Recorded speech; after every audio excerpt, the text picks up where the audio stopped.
Baretang Agraryo 5. Pinagdudugtong ang pangarap patungo sa komunidad pamamagitan ng bagong farm-to-market road na pormal ng pinasinayaan sa Ginubatan, Albay. Ang bagong kalsada ang unang yugto sa pagdugtong ng Sitio Parina, Banban at Manapaw-Napaw ng Mapako hanggang Sitio Libas ng Magiron, na inaasahan ang mabilis na pagpapaluwas ng mga ani mula sa Bukirin patungo sa merkado. Pinangunahan ng Opisina Probinsyal ng Dar Albay kasama ang mga lokal na opisyal ang ribbon cutting, unveiling ng project marker at pagbasbas ng proyekto bilang simbolo ng opisyal na pagbubukas ng kalsada para sa komunidad.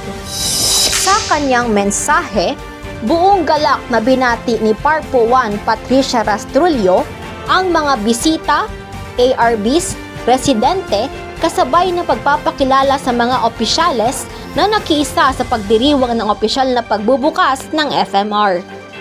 Ayon sa Vice Alcalde ng Ginubatan na si Honorable Rogelio Rivera, isang malaking hakbang ang proyektong ito tungo sa patuloy na pag-unlad ng sektor ng agraryo at kabuhayan ng mga magsasaka. Bilang formal na pagtanggap sa proyekto at pagpangako sa patuloy na pangangasiwa nito, inilahad ni Mayor Ann Ong Hoco ang kahalagahan ng sama-samang pananagutan. So, kita po as a stakeholder, as beneficiary po, syempre expected man po sa ng gobyerno na dili na po yung project, nagsakta na, dapat po mamantinir tayo din.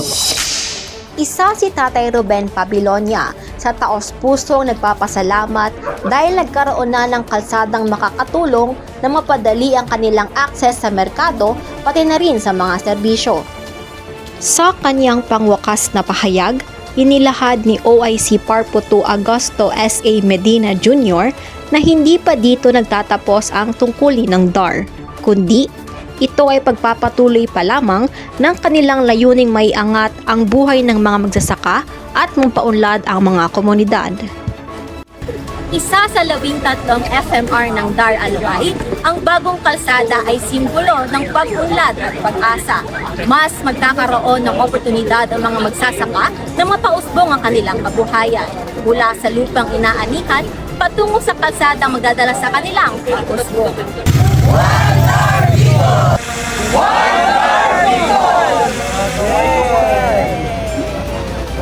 Mula rito sa Ginubatan, Albay, para sa Baretang Agraryo 5, ako si Ka-Agraryong Bea Nunez, nagbabalita.